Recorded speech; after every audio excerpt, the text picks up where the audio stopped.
तो देखिए डायनेमिक्स के अंदर हम लोग सबसे पहले जो सबसे अहम चीज है that is Newton's laws of motion. ठीक है, तीन लॉज हैं न्यूटन्स के जिनको हम लोगों ने देखना है। दूसरा, हम लोगों ने qualitative analysis of non uniform motion करना है। मतलब अब तक जो हम लोगों ने क्या कहते हैं काइनेमैटिक्स के अंदर मोशन देखा था, या तो वो यूनिफॉर्म मोशन देखा था या फिर नॉन यूनिफॉर्म लेकिन विद अ कांस्टेंट एक्सेलरेशन वाली चीज हम लोगों ने देखी थी। ठीक है ना। अच्छा, यहाँ पे नॉन यूनिफॉर्म एक्सेलरेशन का वर्ड यूज करें तो ज्यादा बेहतर रहेगा, qualitative analysis of a motion having non uniform acceleration.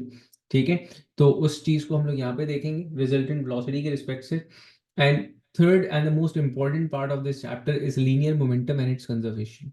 मतलब हम लोगों ने मोमेंटम, आप लोगों ने थोड़ा बहुत ओ लेवल्स में देखा होगा, उसको थोड़ा सा डेप्थ में जा करके हम लोगों ने यहाँ पे पढ़ना है। ठीक है, तो momentum and conservation and collision को यहाँ पे समझेंगे। ठीक है, तो basically momentum and collision are just cases of Newton second law and third law. ठीक है, नाउ दीज थ्री लॉज आप लोग लेवल्स में पढ़ चुके हुए हो, लेकिन यहाँ पे थोड़ा सा इसको डिटेल के साथ एनहांस वर्जन के साथ पढ़ेंगे। ठीक है, starting with the first law. ठीक है, स्टेटमेंट जरूरी है क्योंकि वो स्टेटमेंट्स आप सबसे पूछेगा पेपर 2 के अंदर। ठीक है, तो हाईलाइटेड फॉर्म में आपके पास स्टेटमेंट लिखी हुई है यहाँ पे। अच्छा, so the first law of motion states that any object will remain in state of rest or will remain in a state of uniform motion until and unless it is acted upon by any unbalanced force। ठीक है, अब इसको मतलब एक general सी statement है लेकिन इसमें थोड़ी सी डिटेल है, तो इसको रुक रुक करके पढ़ते हैं। सबसे पहली बात जो इसने की, remain in a state of rest और remain in a state of uniform motion. ना ये जो दो इसने मोशंस बताए हैं कि या तो वो रेस्ट में रहेगा या तो वो यूनिफॉर्म मोशन में रहेगा until and unless and acted upon bye unbalanced force. तो इसका मतलब ये है कि rest position and uniform position, uniform motion, ये आपके पास बैलेंस फोर्सेस का के सूरत में आपके पास आ रहा होता है। Rest as in the object is not moving at all. ठीक है, that's quite obvious. Uniform motion को थोड़ा सा हाईलाइट करते हैं। When we say uniform motion, तो एक्चुअली हम ये कहना चाह रहे होते हैं कि object is neither accelerating nor decelerating, neither it is changing its direction। ठीक है ना, ना ऑब्जेक्ट की वेलोसिटी में किसी किस्म का इंक्रीज आ रहा है, ना ऑब्जेक्ट की वेलोसिटी में किसी किस्म का डिक्रीज आ रहा है, ना ही ऑब्जेक्ट अपनी डायरेक्शन को क्या कर रहा है, तब्दील कर रहा है। ठीक है ना, तो एक स्ट्रेट लाइन पाथ के अंदर अगर ऑब्जेक्ट जो है वो यूनिफॉर्म वेलोसिटी मेंटेन रखते हुए एक सिंगल डायरेक्शन के अंदर चल रहा होगा, ठीक है, that motion would be referred as a uniform motion. ठीक है, अब वो ये कहता है कि अगर फोर्सेस बैलेंस्ड हैं, मतलब forward forces are equal to the backward forces, upward forces equal to the downward forces, या फिर राइट वाली फोर्सेस लेफ्ट वाली फोर्सेस के बराबर है। फोर्सेस लग रही हैं, ऐसा नहीं है कि फोर्सेस नहीं लग रही, फोर्सेस लग रही हैं, लेकिन जो फोर्सेस लग रही हैं वो हर एक्सिस पे कैंसिल आउट हो रही हैं, बैलेंस फोर्सेस लग रही हैं। As a result, the object will either be in a state of rest or if it's moving, so it would be moving in a uniform motion। ठीक है, अब दो एग्जांपल्स हमारे सामने बनी हुई हैं। एक example, where is a book is lying on a table and the book is stationary and it never means कि बुक के ऊपर किसी किस्म की कोई फोर्स नहीं लग रही, नहीं, इस पे फोर्सेस लग रही हैं। ठीक है ना, तो इस पे जो एपरेंट फोर्सेस आपके पास दो लग रही हैं, एक तो इसका वेट है जो डाउनवर्ड एक्ट कर रहा होगा, ठीक है, जो डाउनवर्ड एरो से शो हो रहा है आपके पास, और एक यही जो टेबल है इसके ऊपर एक normal reaction force upward direction के ऊपर लगा रहा होगा, जिसे आप कॉन्टैक्ट फोर्स का नाम दे रहे होते हैं। ठीक है, now these forces must be balance. ठीक है, इस वजह से इसका रिजल्टेंट जो है वो आपके पास जीरो निकल के आ रहा है और ये ऑब्जेक्ट मूव नहीं कर रहा, it remains in state of rest. ठीक है, तो एक बात की जरूरी नहीं है कि अगर ऑब्जेक्ट स्टेशनरी है तो मतलब उसके ऊपर फोर्सेज नहीं लग रही है, बैलेंस्ड है। कभी भी ऐसा नहीं हो सकता कि ऑब्जेक्ट, किसी भी ऑब्जेक्ट पे कोई जीरो फोर्स हो, मतलब लाजमी तौर पे कुछ ना कुछ तो फोर्सेस होंगी, मतलब reaction force and contact force and gravitational force तो अनकंडीशनली वहां मौजूद होंगी ना। Second example, there is a car moving let's say in towards right, according to the diagram, towards right, and there is a forward force जो कि engine लगा रहा होगा, and there is a backward force could be a sum of air resistance and the friction offered by the road to the tires। ये backward forces हैं, दोनों का सम जो, दोनों का जो सम है that is equal to zero, मतलब दोनों जो है मैग्नीट्यूड वाइज एक दूसरे के इक्वल है। Forward force is equal to the backward force. So object is neither accelerating not decelerating, neither it is changing its direction. ठीक है, तो ये है बेसिकली आपके पास फर्स्ट लॉ। इस फर्स्ट लॉ को हम लॉ ऑफ इनर्शिया के नाम से भी जानते हैं। इनर्शिया क्या चीज है? Inertia is basically a property of any mass of any matter to resist the change in its motion. ठीक है, किसी भी ऑब्जेक्ट का अगर मोशन स्टेट चेंज किया जाए, for example if it was stationary, आप उसको चलाने की कोशिश करें, वो चल रहा था, आप उसको रोकने की कोशिश करें, इवन इफ के चलते हुए उसकी डायरेक्शन चेंज करें, उसका एक्सेलरेट करें, उसको डिसेलरेट करें, any of the change would be referred as a change in its motion, वो उसको रेजिस्ट करेगा। ठीक है, that is basically inertia. Now the point is कि इनर्शिया जो है, it's not a physical quantity, it's a property. So mass is basically an alternate measure of inertia. ठीक है, वी एनालाइज इनर्शिया, या फिर हम इनर्शिया का जो अंदाजा करते हैं वो मास की वैल्यू से कर रहे होते हैं यूजली। तो mass is an alternate measure of inertia. Any object with the greater magnitude of mass would have a greater inertia. Lesser magnitude of mass मतलब lesser inertia. अब इसी तरह से समझे कि एक भारी ऑब्जेक्ट है ना, उसको अगर आपने अनबैलेंस फोर्स लगाना है उसके ऊपर, तो that would be a tough one. उसको इनिशियली मूव करना जरा मुश्किल होगा। ठीक है ना, एक लाइटर ऑब्जेक्ट होता है, उसको मूव करना काफी ज्यादा आसान होता है। अब इस लॉ की एक मेन क्रक्स, इस लॉ से जो एक फाइनल स्टेटमेंट की निकाल सकते हैं, एक अंडरस्टैंडिंग फाइनल, वो ये कि कोई सा भी ऑब्जेक्ट है, इट एक्सेलरेट्स, डिसेलरेट्स और change in direction only due to the unbalanced force. मतलब एक्सेलरेशन की जिम्मेदार अनबैलेंस फोर्स है, डिसेलरेशन की जिम्मेदार अनबैलेंस फोर्स है, चेंज इन डायरेक्शन की जिम्मेदार अनबैलेंस फोर्स है। तो एक कॉन्सेप्ट हमारे जहन में बैठना चाहिए कि कभी भी बैलेंस फोर्सेस से डायरेक्शन चेंज नहीं हो सकती, कभी भी बैलेंस फोर्सेस से एक्सेलरेशन नहीं हो सकती, कभी भी बैलेंस फोर्स से डिसेलरेशन नहीं हो सकती आपके पास। ठीक है, क्योंकि अगर फोर्सेस बैलेंस है तो स्टेट चेंज नहीं होने वाला, रेस्ट है तो रेस्ट रहेगा, मोशन है तो यूनिफॉर्म मोशन रहेगा। ठीक है, so this was a small version of Newton's first law. अच्छा, अब न्यूटन फर्स्ट लॉ कब जाकर के एंड होता है? What is the limit of Newton first law? Newton first law की लिमिट है रिजल्टेंट फोर्स। ठीक है, अनबैलेंस्ड फोर्स।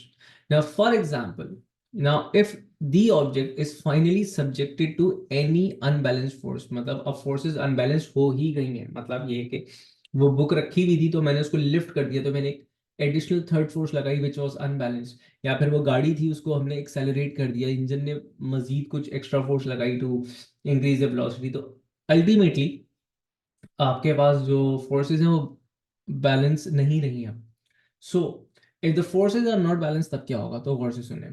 देखिए, ओ लेवल्स की हद तक हम इस थर्ड लॉ को सेकेंड लॉ को हम जानते थे F is to M A से। ठीक है, हम ऐसा पढ़ते थे कि resultant force on any object is directly proportional to acceleration for a constant mass, तो हम F is to M A लिखते थे। ठीक है, अच्छा, अब ये स्टेटमेंट गलत नहीं है, लेकिन this is not the second law statement, पहली बात, and this is the incomplete information of the second law, दूसरी बात। तो मैं यूं कहूंगा, this F is to M A is just a small part of the second law. Second law खुद technically क्या है, अब वो गौर से समझिएगा। वो कहता है the resultant force acting on any object is equal to rate of change in its momentum. किसी भी ऑब्जेक्ट के ऊपर जो रिजल्टेंट फोर्स लग रही है, जो अनबैलेंस्ड फोर्स लग रही है, वो उस ऑब्जेक्ट के change rate of change of momentum के बराबर है। जिस ऑब्जेक्ट पर रिजल्टेंट फोर्स लग रही है उस ऑब्जेक्ट का ही rate of change of momentum. ना सेकंड लॉ की स्टेटमेंट को यहाँ पे थोड़ा सा रोक करके, मतलब सेकंड लॉ की कंटिन्यूएशन को यहाँ रोक करके, पहले तो ये समझते हैं कि व्हाट दिस मोमेंटम इज। पहले मोमेंटम समझते हैं, फिर रेट ऑफ मोमेंटम समझते हैं, और उसके बाद इस रिजल्टेंट फोर्स की तरफ, मतलब सेकंड लॉ की तरफ जाएंगे। ठीक है, तो अब गौर से सुनिएगा। देखें, momentum is basically defined as the product of mass and velocity of an object. ठीक है, जिस तरह आपने मल्टीपल क्वांटिटीज पढ़ी हैं किसी भी ऑब्जेक्ट से रिलेटेड, उसकी वेलोसिटी, उसकी एक्सेलरेशन या उस पर लगने वाली फोर्स, ठीक है, ये आपने एक ऑब्जेक्ट के मोशन से रिलेटेड इंपॉर्टेंट फिजिकल क्वांटिटीज देखी। उसमें से एक मूविंग ऑब्जेक्ट के लिए, any object under the motion, उसके लिए एक और फिजिकल क्वांटिटी है, that is it's momentum. Mathematically आप इसको डिफाइन कर देंगे product of mass and velocity, मतलब उस ऑब्जेक्ट का मास और उस ऑब्जेक्ट की वेलोसिटी। ये दोनों मिलाकर के आपके पास मोमेंटम बनाते हैं। इसका यूनिट जो है दैट इज केजी मीटर पर second, mass measured in KG and velocity measured in meters per second. Another unit is newton seconds. क्यों है ये समझ में आ जाएगा। Since it's related to the velocity of the object, तो it is a vector quantity, ठीक है। एंड जो किसी भी ऑब्जेक्ट की वेलोसिटी की डायरेक्शन होगी वही मोमेंटम की डायरेक्शन होगी। For example if any object is directed is moving towards right, ठीक है, उसका जो मोमेंटम होगा रिप्रेजेंटेड बाय पी, वो भी टुवर्ड्स राइट ही होगा। अब जब मैं बोलता हूं कि momentum is a vector quantity, तो इसका मतलब ये है कि मोमेंटम में प्लस माइनस साइन के इफेक्ट्स होंगे। If any object is moving in an opposite direction, तो उसकी वेलोसिटी नेगेटिव में होगी, तो उसका मोमेंटम भी नेगेटिव में होगा, ठीक है। If any object is moving at a certain angle, since उसकी वेलोसिटी के कंपोनेंट्स होंगे, उसी तरह उसके मोमेंटम के भी कंपोनेंट्स आपके पास बनेंगे, ठीक है। तो हम two dimensional momentums and momentum के कंपोनेंट्स को इस वक्त सॉल्व नहीं कर रहे हैं, हम सिर्फ मोमेंटम को समझ रहे हैं। तो मोमेंटम को डिफाइन किया प्रोडक्ट मास और वेलोसिटी का, लेकिन द पॉइंट इज के product of mass and velocity एक बहुत अच्छी सफिशिएंट इंफॉर्मेशन नहीं दे रहे मोमेंटम को समझने के लिए कि मोमेंटम होता क्या है, ठीक है। तो अब इस तरह समझे कि momentum is basically the quantity of motion.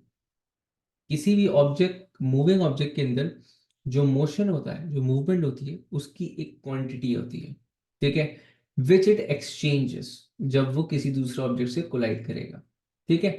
अब थोड़ी सी एग्जांपल्स, उसके बाद उसको रिलेट करने की कोशिश करते हैं। देखें, आप स्टेशनरी खड़े हुए हैं, आपके सामने से लेट से कि एक नॉर्मल सी कार, लेट से अमेरान, वो आपके सामने से गुजरती है विद स्पीड ऑफ 20 मीटर पर सेकेंड। फिर आपके सामने से एक sedan, for example any car, Corolla, Civic, City, एक सेडान, वो गुजरती है with speed of again 20 metre पर सेकेंड। थर्ड, आपके सामने से कोई एसयूवी, फॉर्च्यूनर वगैरह, वो गुजरती है विद स्पीड ऑफ 20 मीटर पर सेकेंड। एंड लास्टली आपके सामने से ट्रेन गुजरती है विद स्पीड ऑफ 20 मीटर पर सेकेंड। अब रिलेट कीजिएगा बातों को। जब मेहरान गुजरी थी उसकी एक सडन फील थी, सेडान गुजरी थी तो उसका जो फील था, आपको जो उसका उसका जो मोशन फील हुआ होगा, ठीक है, वो मेहरान से ज्यादा था, हालांकि स्पीड सेम थी। थर्ड केस में जब आपके सामने से एसयूवी गुजरी या फिर वो जो फॉर्च्यूनर गुजरी, जो भी कोई सी भी एसयूवी, कोई सी भी बड़ी कार, बिगर देन सेडान, ठीक है, वो गुजरी आपके पास सामने से, तो उसका जो मोशन आपने फील किया that was greater than sedan. And जब ट्रेन गुजरी तब तो भाई बहुत ही बड़ी बात हो गई है। अब क्या फर्क है, ये जो फील आ रहा है ये क्या चीज है, actually this was the quantity of motion. Velocity चारों व्हीकल्स का एक ही था, ठीक है, लेकिन क्योंकि मास में फर्क था, एक था मेहरान का मास, एक था सेडान का मास, एक था फॉर्च्यूनर का मास, और एक था आपके पास ट्रेन का mass. Due to the increase in mass, जो क्वांटिटी ऑफ मोशन था, जो प्रोडक्ट था दोनों का, जो मोमेंटम था, वो इंक्रीज होते चला जा रहा था। अब इस क्वांटिटी ऑफ मोशन को इस तरह रिलेट करें कि फॉर एग्जांपल उसी स्पीड से चलती हुई मेहरान किसी एक दीवार से टकरा जाए, सेडान टकरा जाए, फॉर्च्यूनर टकरा जाए, या ट्रेन टकरा जाए, किस कोलिजन के अंदर आपके पास इंटरेक्शन सबसे ज्यादा होगा। डेफिनेटली आप बोलोगे सर ट्रेन अगर टकराती है तो ठीक ठाक इम्पैक्ट आएगा दीवार के ऊपर, और अगर मेहरान टकराती है तो ठीक ठाक इम्पैक्ट आएगा मेहरान के ऊपर। तो मतलब इम्पैक्ट जो है, जो इफेक्ट है कोलिजन का, वो मोमेंटम ज्यादा होने से होगा। तो basically this is what quantity of motion is which an object exchanges during a collision. Momentum की एग्जिस्टेंस का अंदाजा सबसे अच्छा उसकी कोलिजन से होता है, ठीक है। इसी तरह एक दूसरी एग्जांपल आप ये ले लेंगे, लेट्स से कि आपके पास एक ही जैसी कार थी, for example four different sedans आपके सामने से जा रही थी, but all four were moving with a different velocity. एक जा रही थी with velocity of 10, 20, 30 and 40। Definitely different feel आ रहा होगा आपको गाड़ियों का, ठीक है। रीजन क्या था, अब आपके पास वेलोसिटी वेरी करती चली जा रही है, तो जैसे जैसे वेलोसिटी बढ़ती चली जा रही है आपके पास मोमेंटम भी बढ़ता चला जा रहा है, ठीक है। तो मोमेंटम ग्रेजुअली समझ में आता रहेगा स्टेप बाय स्टेप, जैसे जैसे हम एग्जांपल्स की तरफ चले जाते रहेंगे। तो मोमेंटम क्या है, quantity of motion which it exchanges, the object exchanges during a collision, ठीक है। अब फॉर एग्जांपल आप स्टेशनरी खड़े में हैं और आपके साथ कोई शख्स खड़ा हुआ है और आपका शोल्डर उसके शोल्डर से टच हुआ हुआ है, ठीक है, तो कोई खास जो है वो इफेक्ट नहीं होगा, सही है। लेकिन अगर आप चलते हुए जा रहे थे, वो बंदा स्टेशनरी था, चलते हुए आप दोनों के कंधे टकरा गए, now effect would be different. क्यों? क्योंकि जब आप चलते हुए आ रहे थे तो आपका मास तो था, वेलोसिटी की वजह से you had a quantity of motion also, you had momentum. तो when you collided with that person, आपने अपना मोमेंटम उसको ट्रांसफर किया था, ठीक है, आपने उससे एक्सचेंज किया था। अब उस बंदे से मोमेंटम एक्सचेंज करने का मतलब ये है कि उस बंदे के पास मास तो था ही, आपने उसको वेलोसिटी प्रोवाइड कर दी, ठीक है, तो वो बंदा मूव करना शुरू हो गया। सही है। अब इस बात की बहस इन डिटेल कोलिजन्स की तरफ देखेंगे, फिलहाल सिर्फ मोमेंटम को समझ रहे थे। तो मोमेंटम क्या है? Quantity of motion caused by mass and velocity. अब rate of change in its momentum, change in momentum पे पहले बात कर लेते हैं। मोमेंटम से रिलेटेड कोई सवाल आप लोगों के पास इस वक्त, ताकि फिर हम चेंज इन मोमेंटम की तरफ जाएंगे। Anything, any question?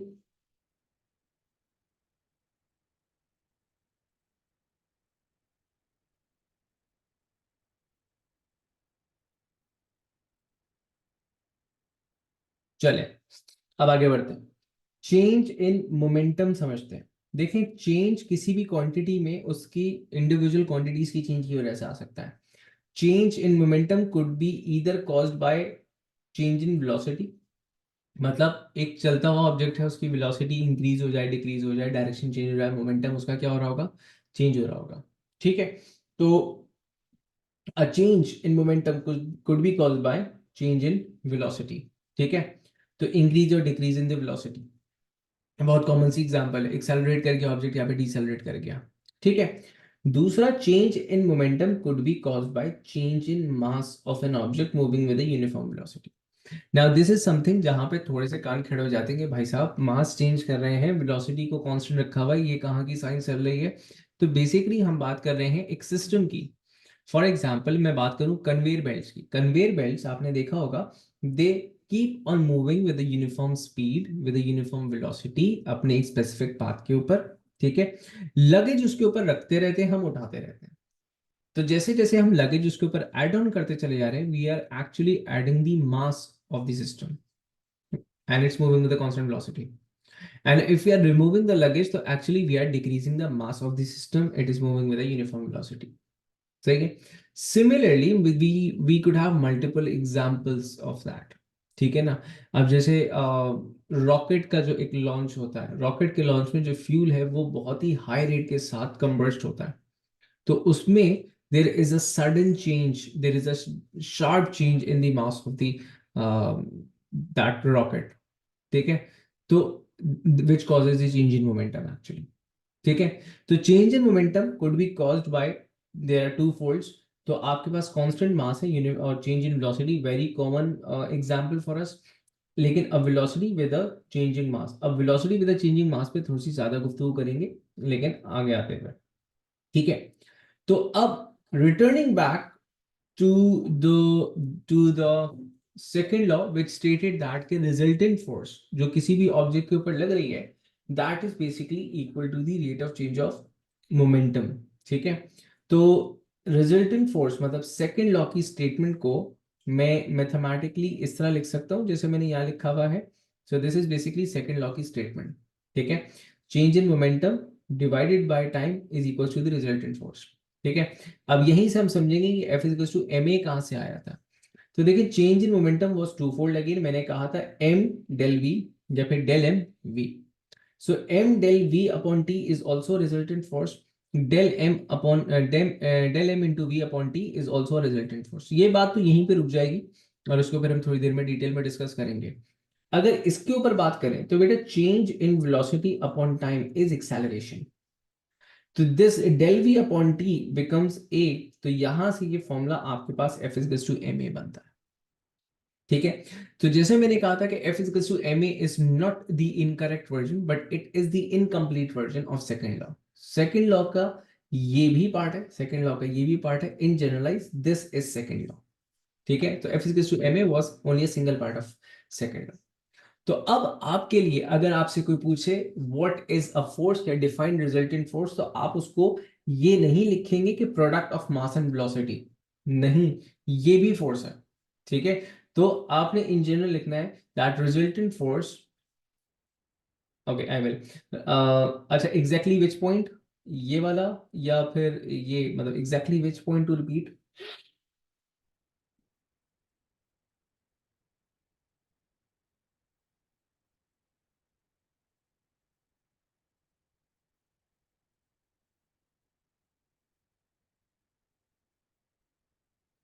चलिए मैं जनरली रिपीट कर देता हूं। मैंने कहा था कि हमारे पास resultant force according to the second law is equals to the rate of change in its momentum.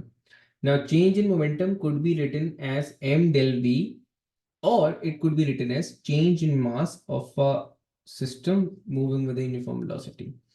So this is also a resultant force and this is also a resultant force. मतलब इसकी example कि whenever you put or you remove the luggage from a conveyor belt, the conveyor belt experiences a resultant force.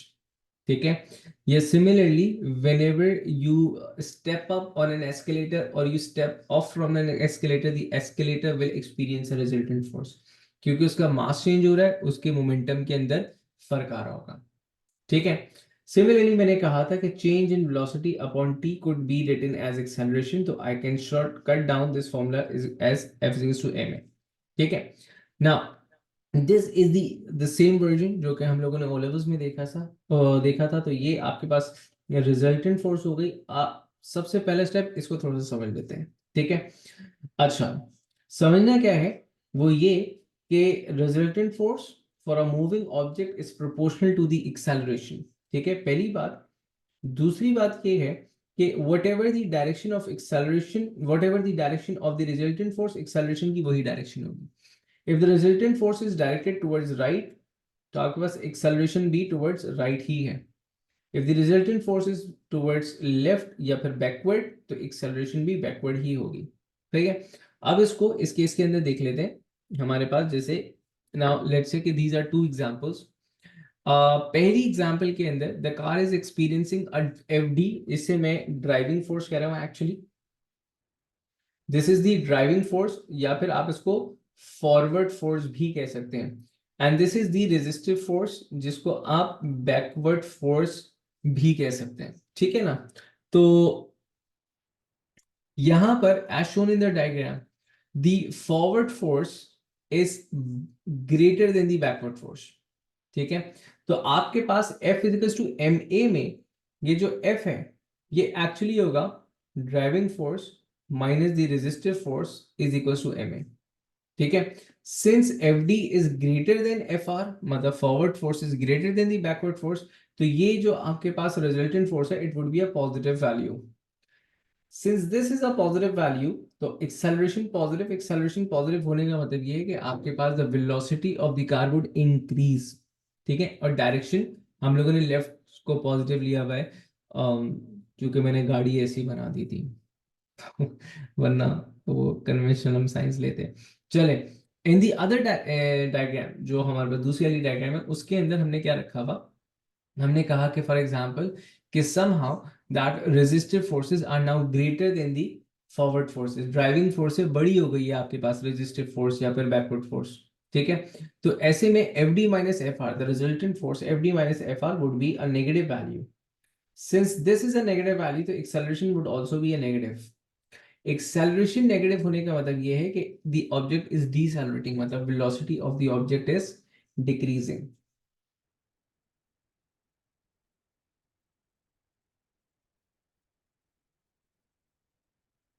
ठीक है, any question यहां तक?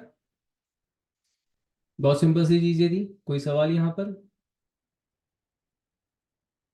चले, अब इसके कुछ रैंडम से कुछ आसान आसान से क्वेश्चंस देख लेते हैं ताकि वो हमारी अंडरस्टैंडिंग थोड़ी सी एनहांस हो यहाँ पे। अब फॉर एग्जांपल ये अब हम सेकंड लॉ के केसेस कर रहे हैं इस वक्त। ठीक है, और सेकंड लॉ के कौन से केसेस? सेकंड लॉ के केसेस हम कर रहे हैं F is to M A वाले।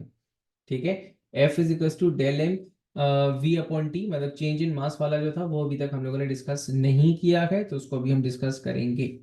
ठीक है, चले, अब द क्वेश्चन सेज, ये पास्ट पेपर्स की सवाल है, रेफरेंस इसके साथ में लिखा हुआ है आप लोगों के पास। ठीक है, तो द क्वेश्चन सेज दैट कि a bullet of mass 8 grams,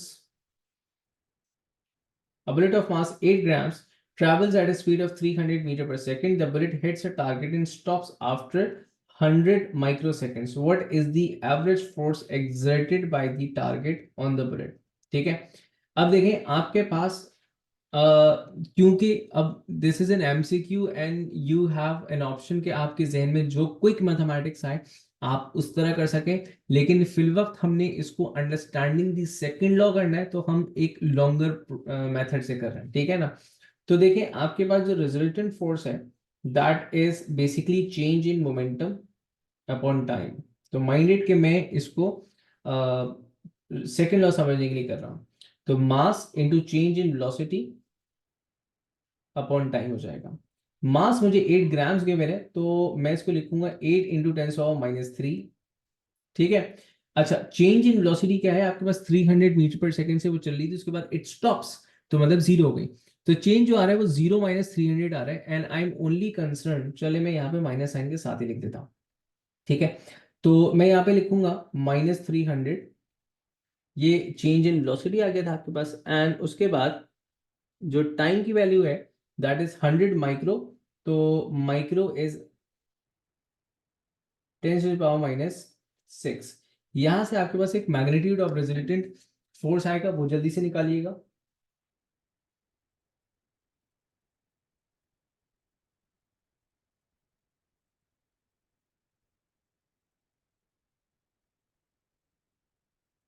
D, चले। अब देखें हमारे पास जो हमारी कैलकुलेशन से आंसर आ रहा है दैट इज -24,000 न्यूटन, ठीक है। सो देखें रिजल्टेंट फोर्स का जो मैग्नीट्यूड आ गया दैट इज 24,000, ठीक है। अब ये नेगेटिव साइन क्या शो कर रहा है, जरा उस पर बहस कर लेते हैं। नेगेटिव साइन क्या क्या बातें बता रहा है। नेगेटिव साइन आपको ये बता रहा है, अगर फोर्स के रिस्पेक्ट से बात करूं, force is opposite to motion, मतलब वेलोसिटी। वेलोसिटी की डायरेक्शन से ऑपोजिट है, कर अगर बुलेट आगे जा रही थी तो फोर्स बैकवर्ड लग रही है, ठीक है। अच्छा, दूसरा नेगेटिव साइन क्या शो कर रहा है, वेलोसिटी डिक्रीज हो रही है, मतलब डीसेलरेशन का केस है, ठीक है।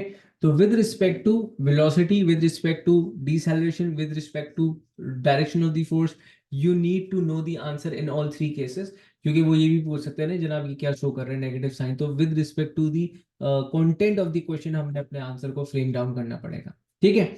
अच्छा, इसी तरह एक और आसान सा सवाल एक और देख लेते हैं। वो कहता है an ice hockey puck of mass 150 grams moves with an initial speed of 2 meter per second along the surface of an ice ring. The puck slides a distance of 30 meters in a straight line before stopping. What is the average frictional force acting on the puck? ठीक है, average frictional force उसने आपसे पूछा है। अब जैसे मैंने शुरू में कहा था कि जब क्वेश्चंस आप देखेंगे तो you will see that kinematics involve with answer positive आना नहीं चाहिए। देखें रीजन मैं समझा देता हूँ, इधर देखिएगा। अच्छा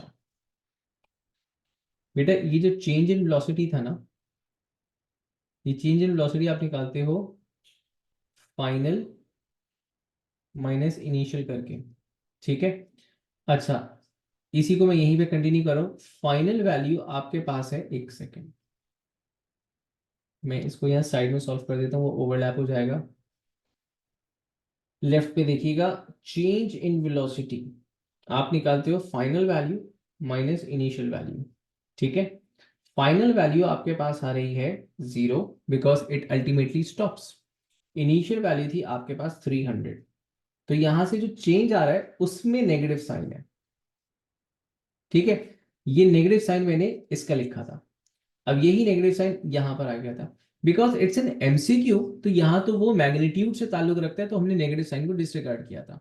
लेकिन क्योंकि हम सेकंड लॉ को समझने की गर्ज से सवाल को कर रहे थे, तो इसलिए मैंने कहा कि नेगेटिव साइन हमें एक्चुअली क्या शो कर रहा है, हमें डिसेलरेशन शो कर रहा है, हमें चेंज इन वेलोसिटी शो कर रहा है, हमें opposite direction of the force show कर रहा है।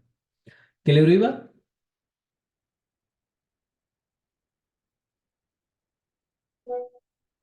चले, गुड हो गया। अब आगे देखें। उसने कहा, अच्छा जैसे मैंने कहा था काइनेमैटिक्स एंड डायनामिक्स के मिले जुले सवाल आ रहे हैं। अब देखें इसको आप दो तरीके से कर सकते हैं।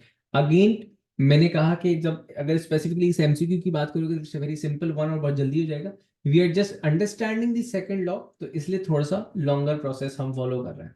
देखिए आपके पास इसको करने के दो तरीके हैं, ठीक है। आपके पास resultant force is equal to rate of change of momentum, आपके पास यही चीज F is equal to ma के बराबर भी है, ठीक है। You don't have two things, ठीक है। आपके पास पहला जो फॉर्मूला उसके हिसाब से टाइम नहीं है, दूसरा जो फॉर्मूला है उसके हिसाब से एक्सेलरेशन नहीं है, ठीक है। तो you can use any of the relation in your kinematics, ठीक है, एंड आप उससे सॉल्व कर सकते हो। फॉर एग्जाम्पल मैं पहले टाइम कैलकुलेट कर रहा हूं, ठीक है। अगर मैं टाइम कैलकुलेट करता हूं तो मैं सिंपली एक फॉर्मूला लगाता हूं, v equals to U plus, अच्छा नहीं, यहाँ पे मेरे पास एक्सेलरेशन भी नहीं है, तो मैं इसको सॉल्व कर सकता हूँ। s equals to v plus U upon two into T. याद होगा ये फॉर्मूला हम लोगों ने लिखा था, बहुत कम इस्तेमाल होने वाला फॉर्मूला है। तो आपके पास जो डिस्टेंस है that is 30 metres, final velocity is 0 क्योंकि वो रुक जाएगा, इनिशियल वेलोसिटी वाज 2, ठीक है। और आपके पास टाइम यहां से 30 सेकेंड्स आ जाएगा। आप इस टाइम की वैल्यू को यूज कर सकते हो। लेट्स से कि किसी के जहन में आता कि डायरेक्ट अगर एक्सेलरेशन मालूम कर लूं, तो आप इस तरह भी कर सकते थे। तो अगर आप एक्सेलरेशन मालूम करना चाह रहे हो तो you can use another relation v square minus U square 2as का, ठीक है। तो हमने लिखा v square minus U square 2as, ठीक है। अब अगेन v स्क्वायर का जो पूरा कंटेंट है वो आपके पास 0 हो जाएगा, ठीक है बेटा, अभी देख लेते हैं आंसर को। अच्छा, ये हो जाएगा पूरा 0, इनिशियल वेलोसिटी आपके पास 2 थी, 2 का स्क्वायर हो जाएगा 4, एक्सेलरेशन आपको निकालनी है, डिस्टेंस आपके पास है 30, ठीक है। तो डिस्टेंस है आपके पास 30, और यहाँ से आपके पास जो वैल्यू आ जाएगी, अच्छा क्योंकि ये डिसेलरेशन है तो ये एक्सेलरेशन के साथ एक माइनस साइन लगेगा, तो -a। अगेन ये चीज़ें यहाँ मैटर नहीं करती, लेकिन पेपर 2 में जब सॉल्व कर रहे होगे तो मैटर करेगी। तो ये हो जाएगा आपके पास 1/15, तो एक्सेलरेशन की वैल्यू आ जाएगी आपके पास, वो 1/15 आ जाती है। तो अब आप इसको दूसरे फॉर्म से सॉल्व कर सकते हो। मैं दोनों तरीके से इसको सॉल्व कर लेता हूँ, ठीक है ना। हमारा मकसद एमसीक्यू जल्दी से सॉल्व नहीं करना है, हमने सेकेंड लॉ समझना है। तो मैं इसको इस तरह कर सकता हूँ, F change in momentum, mass given था आपके पास 150 ग्राम्स, तो आपने 150 इंटू 10⁻³ रखा। चेंज इन वेलोसिटी अगेन 0 - 2, तो मैं अब डायरेक्टली 0 रख रहा हूँ यहाँ पे। एंड आपके पास जो टाइम की वैल्यू हमने निकाली थी दैट वाज 30 सेकेंड्स। एक ये तरीकेकार हो सकता है।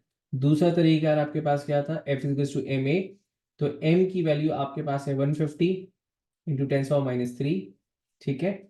और a की वैल्यू है आपके पास 1/15, ठीक है। तो whichever the formula you'll use you'll get the same answer.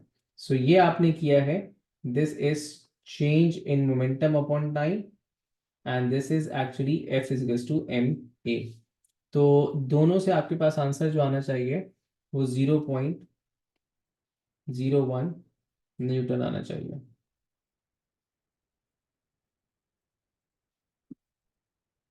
ठीक है। आई होप यहां तक चीजें समझ में आई होंगी।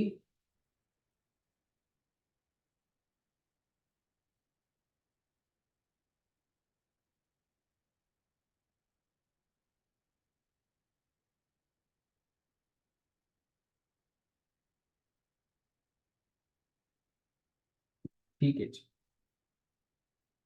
चलिए अब एक सवाल ये आप लोग ट्राई करेंगे,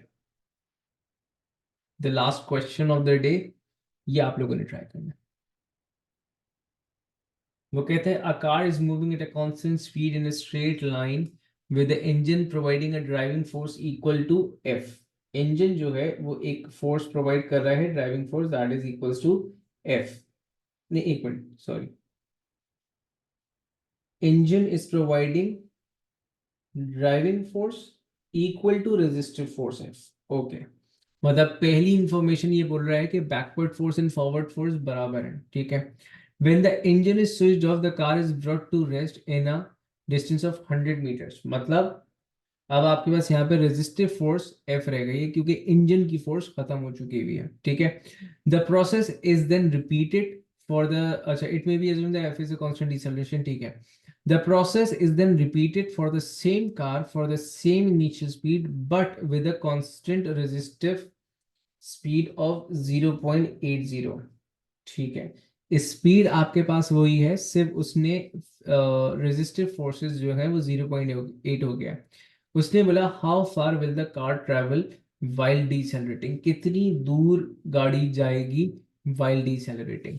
सो जब रेजिस्टिव फोर्स थी एफ, ठीक है, तो जो उसका डिसेलरेटिंग डिस्टेंस था दैट वाज 100 मीटर। मतलब वो इनिशियल वेलोसिटी से फाइनल यू से फाइनल वेलोसिटी 0, उसको ट्रेवल करने के लिए उसने 100 मीटर्स का डिस्टेंस ट्रेवल किया। अभी भी यही डिस्टेंस है, लेकिन सिर्फ डिसेलरेशन या फिर डिसेलरेटिंग फोर्स चेंज हुई है, उसने आपसे डिस्टेंस मांगा है, ठीक है। चले ट्राई करें।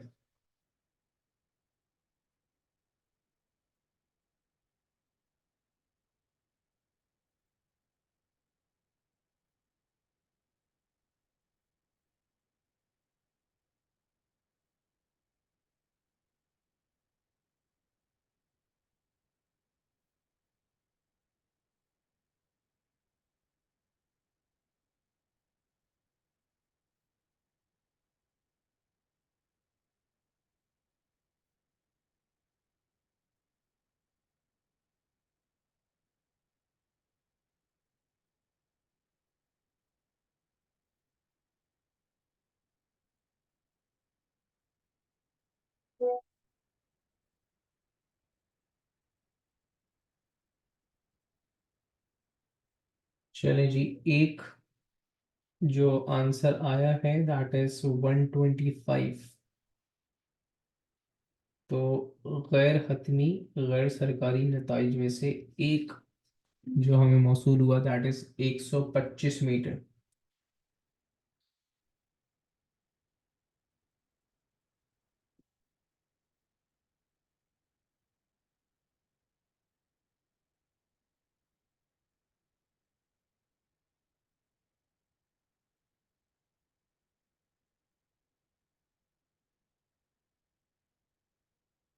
चले जी,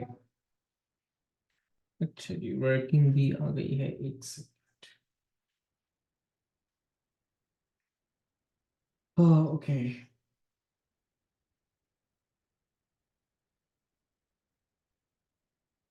एफ,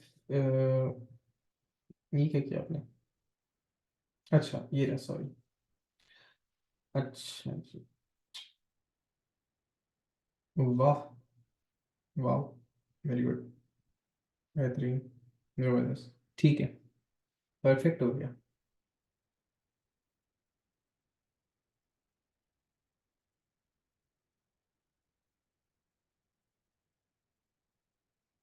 चले जी, अब मैं करवा दूं। अब देखें, देखें इस वक्त इसका जो डीसेलरेशन का डिस्टेंस है, मैं समझा रहा हूँ।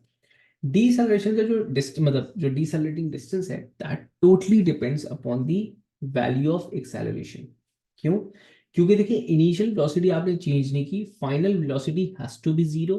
अगर आप रिजल्टेंट फोर्स चेंज कर रहे हैं तो रिजल्टेंट फोर्स आपके पास बराबर है F equals to M A के।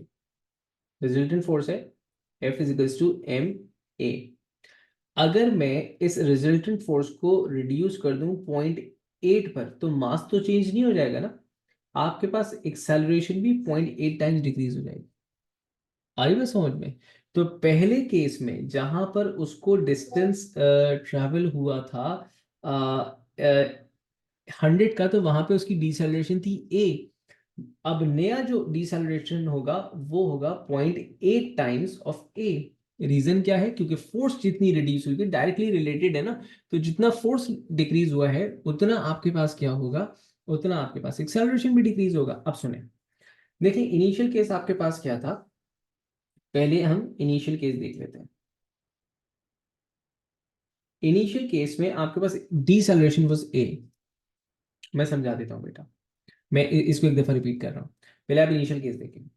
देखें इनिशियल केसेस, चले मैं इसको इस तरह पहले इसी को डिस्कस कर लेते हैं ताकि कंफ्यूजन दूर हो जाए।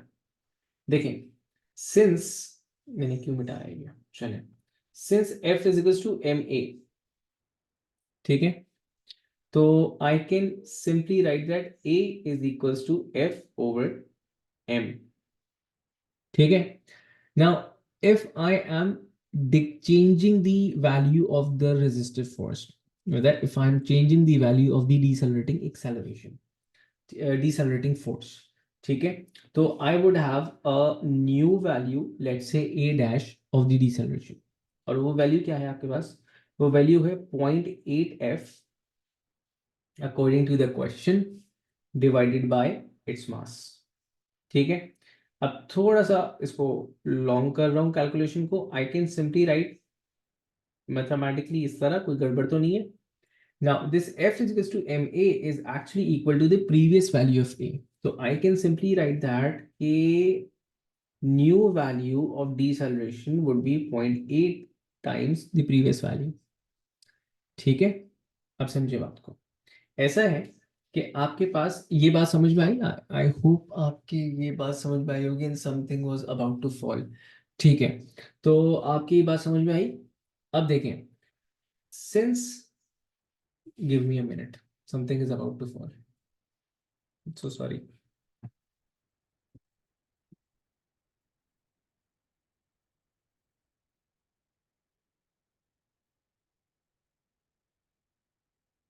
Okay, I am back. अच्छा, अब आपके पास जो डिस्टेंस है, हम जो इनिशियल केस जो हम डिस्कस कर रहे हैं जहाँ पे आपके पास फोर्स एफ थी, ठीक है, तो वहां पे मैंने लगाया formula V square minus U square is equal to 2as, ठीक है। अब यहाँ पे आपके पास जो फाइनल वेलोसिटी है it is suppose to be 0, ठीक है, और आपके पास जो इनिशियल वेलोसिटी थी दैट वाज u, उसकी वैल्यू हमें नहीं गिवन थी, ठीक है। Acceleration was, deceleration was minus a, मतलब आपके पास ये वाला केस जो कि इनिशियल था, ठीक है, एंड डिस्प्लेसमेंट वाज 100, ठीक है। तो आई कैन राइट दैट कि ये माइनस और माइनस जो है वो आपके पास कैंसिल आउट हो जाएगा, और हम लिखेंगे कि you square upon 2a, subject बना रहा हूं मैं 100 को, इज इक्वल टू 100, ठीक है। ये था इनिशियल गिवन इंफॉर्मेशन से। सेकेंड केस में क्या हुआ, सेकेंड केस में उसने बोला कि मैंने एक्सेलरेशन चेंज की, फोर्स चेंज की थी, तो एक्सेलरेशन की वैल्यू चेंज हो गई, ठीक है। अब उसके हिसाब से अगर मैं केस बनाऊं तो मैथमेटिक्स तो वही रहेगी। मैंने कहा V square minus U square is equal to 2, अब यहां पर आ जाएगा minus 0.8a into the new value s, जो मुझे एक्चुअली फाइंड आउट करनी है। आ रही बात समझ में यहाँ पे, ठीक है। अगेन वी स्क्वायर, क्योंकि फाइनल वेलोसिटी 0 है तो ये 0 हो जाएगा। What you are left with, you are left with minus U square twice of minus 0.8 A into S. बेटे ये minus sign again cancel out हो गया। आपने एस निकालना है तो एस को ही सब्जेक्ट बनाया, ठीक है। अब मैंने एस को सब्जेक्ट बनाया तो मेरे पास जो वैल्यू आ गई वो आई यू स्क्वायर अपॉन 0.8 को मैं बाहर लिख रहा हूं इंटू 2a। अब देखें this thing 0. U square upon 2a, this is actually equal to 100 metres, ऐसे ही है। ये हमने प्रीवियस कैलकुलेशन में कैलकुलेट करके रखा हुआ था। I can substitute the value 100 यहाँ पे, तो अब मेरे पास जो न्यू डिस्टेंस है, the distance S, that would be 100 divided by 0.8। इस वजह से मैंने यहाँ पे इसको सिंप्लीफाई नहीं किया था, मैंने 1.6 इसलिए नहीं किया था इसको। क्यों नहीं किया था, क्योंकि मुझे ये था कि मैं इसकी जगह 100 रिप्लेस करूंगा, तो यहाँ से मेरे पास एस की वैल्यू आ जाएगी 125 मीटर्स। क्लियर हुई बच्चों बात? बेटा रेशियो से ही तो किया है, ये तो मैंने थोड़ा सा कैलकुलेशन लंबी करके दिखाई है। We have done it with ratio, ये रेशियो ही तो है। मैंने क्या कहा इस वक्त देखें, व्हेन आप एक्चुअली इस एमसीक्यू को सॉल्व कर रहे होगे, मैं समझा देता हूँ। देखें, पहली बात ये कि जब आप एक्चुअली इस क्वेश्चन को सॉल्व करोगे, मैंने क्या कहा था, you would have multiple ways to solve an MCQ, लेकिन यहाँ पे हमारा मकसद सिर्फ उसकी कैलकुलेशन समझना है। हाउ वुड आई नो कि I have to make two equations? देखें, I have been given with two different situations. पहली situation when the resultant force is F, दूसरी situation when the resultant force is 0.8 F. तो I would get from this के यहाँ पर there is something that I have to relate this and this. देखें, जब भी आपके पास वो एक कंप्लीट इंफॉर्मेशन दे और एक हाफ इंफॉर्मेशन दे, तो समझ लें कि you have to take or replace something, substitute something from the complete information into the second, the new information। तो यहाँ पे क्योंकि दो डिफरेंट केसेस थे, एक था विद एफ, एक था 0.8 एफ, तो डेफिनेटली मुझे अंदाजा हो गया कि दो डिफरेंट एक्सेलरेशंस हैं, तो दो डिफरेंट इक्वेशंस बनेंगी आपके पास। आई बात समझ में? Now we have multiple such questions, तो हम इसकी और प्रैक्टिस करेंगे ताकि directly you would get an idea कि okay, how are we supposed to know that we are supposed to make two equations? Clear to everyone? चले, अच्छा, next class that's on Wednesday, same timing. We'll be continuing second law. We are not done with second law still, ठीक है? हम लोगों ने second law का जो second part था change in mass वाला, वो अभी करना है। तो we'll be doing second part of the second law, और फिर हम दोनों के questions पहले solve करेंगे। तो अगली क्लास भी second law पे गुजरेगी, एंड देन फिर हम third law की तरफ जाएंगे। एंड आपकी एक एडिशनल क्लास फ्राइडे को होगी, तो फ्राइडे को हम थर्ड लॉ की तरफ जा रहे होंगे, ठीक है? So will